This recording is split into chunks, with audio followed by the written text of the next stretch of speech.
एक तरह से प्रधानमंत्री जी ये कह रहे हैं कि तुम जो मर्जी सरकार चुनो, मैं उसको काम नहीं करने दूंगा। तो दिल्ली के लोगों को चैलेंज कर रहे हैं प्रधानमंत्री मोदी जी कि मैं तुम जो मर्जी सरकार चुनोगे मैं काम नहीं करने दूंगा। और ये बात केवल दिल्ली के लोगों की नहीं है, पूरे देश में हम लोग देख रहे हैं कि अगर किसी राज्य के अंदर लोग नॉन बीजेपी गवर्नमेंट बना देते हैं तो उसको काम नहीं करने देते। या तो 3 तरीके अपनाते हैं, या तो वहां पे एमएलए खरीद लेते हैं दूसरी पार्टी के, सरकार गिरा देते हैं। कितना हमने देखा, कितनी जगह पे देखा, एमएलए खरीद के सरकार गिरा देते हैं। या एमएलए तोड़ लेते हैं, ईडी भेज के, सीबीआई भेज के, डरा के एमएलए तोड़ लेते हैं, सरकार गिरा देते हैं। या फिर ऑर्डिनेंस ले आते हैं गवर्नर के जरिए, गवर्नर का गलत इस्तेमाल करके सरकार को तंग करते हैं। जैसे आप लोगों के गवर्नर आपके बिल नहीं पास होने देते, काम नहीं करने देते उन लोगों को। तो इस तरह से मैसेज ये है कि अगर कोई भी राज्य के लोग नॉन बीजेपी सरकार बनाएंगे तो हम उसको काम नहीं करने देंगे, सरकार तोड़ देंगे। ऐसे देश नहीं चल सकता। ये तो बहुत खतरनाक स्थिति है पूरे देश के सामने। मैं जो पूरे देश भर में घूम रहा हूं समर्थन मांगते हुए, मैं केवल अपने लिए समर्थन नहीं मांग रहा, मैं देश के संविधान के लिए और देश के जनतंत्र के लिए समर्थन मांग रहा हूं। हमारे जो स्वतंत्रता सेनानियों ने लड़ाई लड़ी थी वो ऐसे भारत के लिए लड़ाई थोड़ी लड़ी थी कि एक पार्टी आएगी सेंटर के अंदर, वो पार्टी बस एक ही पार्टी का पूरे देश के अंदर राज होगा। जिस तरह से आज इन्होंने माहौल बनाया है, फिर तो एक प्रधानमंत्री और 31 गवर्नर बस वो चला लें इस देश को, फिर मुख्यमंत्री बनाने की क्या जरूरत है, फिर चुनाव लड़ने की करने की क्या जरूरत है, फिर तो ये तानाशाही होगी। इस तानाशाही के खिलाफ हम लोग लड़ रहे हैं। राज्यसभा के अंदर जब ये बिल आएगा, राज्यसभा के अंदर बीजेपी के पास मेजॉरिटी नहीं है। बीजेपी के out of 238 MPs, BJP has only 93 MPs. BJP के पास मेजॉरिटी नहीं है। मैं फिर से शुक्रिया अदा करता हूं राव साहब का। अगर हम सब लोग नॉन बीजेपी पार्टीज इकट्ठे हो गए तो इस बिल को हम राज्यसभा के अंदर गिरा सकते हैं। और अगर ये बिल गिर जाता है तो पूरे देश के लोगों को विश्वास हो जाएगा कि 2024 के अंदर मोदी सरकार वापस नहीं आ रही है। ये इसका सेमीफाइनल होगा 2024 का। ये कॉन्फिडेंस देगा पूरे देश के लोगों को कि मोदी जी को हराया जा सकता है। तो ये जनतंत्र को बचाने की लड़ाई है, देश की आजादी को बचाने की लड़ाई है। बहुत बहुत धन्यवाद, बहुत बहुत शुक्रिया। मैं माननीय मुख्यमंत्री तेलंगाना के चंद्रशेखर राव जी का बहुत बहुत आभार व्यक्त करता हूं कि उन्होंने हमें यहाँ बुला के घर पे मान सम्मान दिया, इज्जत दी। आम आदमी पार्टी के नेशनल कन्वीनर और दिल्ली के मुख्यमंत्री अरविंद जी और हमारे राज्यसभा के 2 सांसद संजय सिंह जी और राघव चड्ढा जी, जैसा कि राव साहब ने, अरविंद केजरीवाल साहब ने बता ही दिया कि देश के लोकतंत्र को बचाने की लड़ाई हम लड़ रहे हैं। एलजी जो है वो सिलेक्टेड है और दिल्ली की गवर्नमेंट इलेक्टेड है। तो डेमोक्रेसी में इलेक्टेड जो लोग हैं वो फैसले लेते हैं, ना कि सिलेक्टेड। तो दिल्ली का तो पहले से ही ये कर रहे हैं, पूर्ण राज्य का दर्जा नहीं है, लेकिन फुल स्टेट्स को भी तंग किया जा रहा है। हमने पंजाब में 92 सीट्स जीती आउट ऑफ 117। इतना बड़ा मैंडेट है। हमें बजट सेशन बुलाना था मार्च में, हमें गवर्नर ने मना कर दिया, मैं परमिशन नहीं दूंगा बजट सेशन की। तो हम कहां जाएं? तो बजट सेशन के बिना मतलब स्टेट कैसे चलेगी? तो हम सुप्रीम कोर्ट गए। सुप्रीम कोर्ट से चीफ जस्टिस साहब ने ऑर्डर दिया कि जी बजट सेशन होने दो। और उसके बाद एक और जो बात हुई कि जी जो काउंसिल ऑफ मिनिस्टर द्वारा लिखा जाता है प्राप्तियां गवर्नमेंट की कि हमने ये कही, वो कहता है उसमें मैं माई गवर्नमेंट नहीं कहूंगा। हमने कहा जी आप ही तो सम्मान कर रहे हो विधानसभा, आप माई गवर्नमेंट नहीं कहोगे तो क्या कहोगे? कहते मैं दिस गवर्नमेंट कहूंगा। फिर सुप्रीम कोर्ट जाना पड़ा कि जी माई गवर्नमेंट तो बोलना पड़ेगा इनको। तब जाके उन्होंने, सुप्रीम कोर्ट ने कहा कि you have to read it word by word, you can not change. जैसे तमिलनाडु में कर लिया था, स्टालिन जी के पास जो उन्होंने लिख के दिया था वो और था, गवर्नर कुछ और बोल रहा था। तो मतलब ये हैरानी की बात यह है कि जो राज्य भवन है स्टेटों में वो बीजेपी के ऑफिस बन गए और राज्यपाल जो है वो स्टार का पेजर बन गए बीजेपी के। तो इस गवर्नरी सिस्टम को उन्होंने मिसयूज किया है, हर जगह पे करते हैं। आपके बिल रोक रखे हैं स्टेट के, हमारे बिल रोक रखे हैं।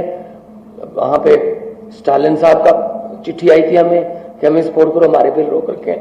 केरला में तंग कर रहे हैं, ममता दीदी उनको तंग कर रहे हैं। मतलब इन्होंने मन बना रखा है, जैसा कि अरविंद जी ने कहा, अगर इलेक्शन से नहीं जीते तो बाई इलेक्शन से जीत जाते हैं कि मतलब बंदे तोड़ो और बाई इलेक्शन करा लो और कर लो।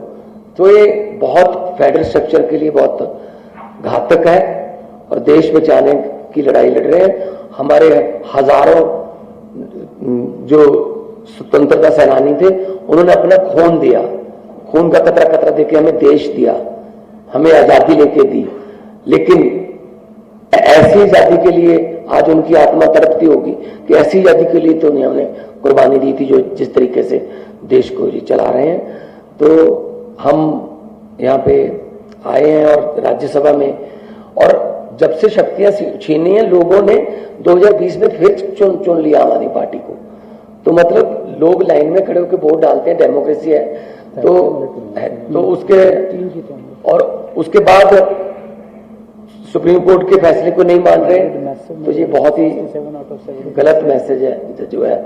वैसे तो हम biggest democracy of the world अपने आप को कहलाते हैं, लेकिन अगर देखा जाए तो ये काम नहीं करने दे रहे। आज नीति आयोग की बैठे हम नहीं गए, अरविंद जी भी नहीं गए, हम नहीं गए। कारण क्या, वहां क्या करना है, फोटो खिंचवाने जाते हैं। मैंने तो चिट्ठी में लिख के भेजी थी, मैंने कहा मेरे पिछले साल वाले भाषण को इस बार भी वही मान लिया जाए, क्योंकि कुछ पिछले साल जो मांगा था वो तो दिया नहीं। आरडीएफ के पैसे नहीं दिए, एनएचएम के पैसे नहीं देते, स्टेट का जो हक बनता है वो देते नहीं है। नीति आयोग में हम फोटो खिंचवाने जाएंगे क्या? मतलब ये मीटिंग करते हैं लेकिन चलाते अपनी मर्जी से हैं, और ऐसा नहीं होगा। भारत एक गुलदस्ता है, गुलदस्ते में हर किस्म के फूल होते हैं, हर फूल का अपना रंग, अपनी सुगंध होती है। ये चाहते हैं एक ही जैसे फूल हो बस, लेकिन ऐसा नहीं चलेगा। तो जो देश भारत जो है एक माला है, और माला के जो मन के हैं वो अलग अलग होते हैं। इसीलिए मल्टी कल्चर कंट्री हमारा है, हर स्टेट की अपनी भाषा है, अपना कल्चर है, और इसको बचाने के लिए हम आज आए हैं। और मैं धन्यवाद करता हूँ जिन्होंने हमें यहाँ बुला के इज्जत तो दी। इससे पहले भी किसानों ने जो आंदोलन किया था, तो इन्होंने मुख्यमंत्री तेलंगाना आए चंडीगढ़ में, 700 से ज्यादा इन्होंने जो शहीद हो गए थे किसान, उनको 2-2 लाख रुपए के चेक भी देके आए हैं। तो हम लोग पूरे देश को एक मानने वाले हैं। जहां अच्छा काम हो रहा हो वहां हम जाते हैं। मैं चेक डैम देख के गया था, 2 दिन की मैं विजिट किया था। चेक डैम कैसे बने, हम भी अपना पानी जो है पंजाब का ग्राउंड लेवल पहुंचाने के लिए, अच्छी चीज सीखने के लिए कहीं भी जाना पड़े जाएंगे। अपने देश को नंबर 1 बनाना है तो हमें इकट्ठे होकर काम करना पड़े। Thank you.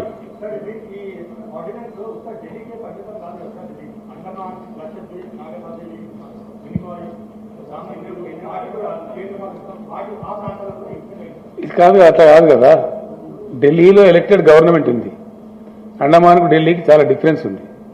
You should know those central territories are clearly under the rule of LGs, the direct control of Government of India. But here it's a very popularly elected government. The government is allowed to function independently like any other state government.